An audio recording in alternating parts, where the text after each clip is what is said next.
నేనేమయ్యున్నా నీ కృప కాదా, నాతో నీ సన్నిధిని పంపవా.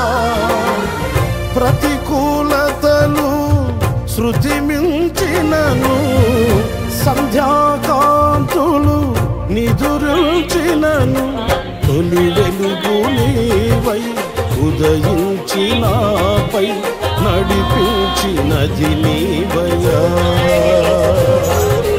నీ కృపకు నన్ను పాత్రునిగా చేసి బలపరచిన యేసయ్యా.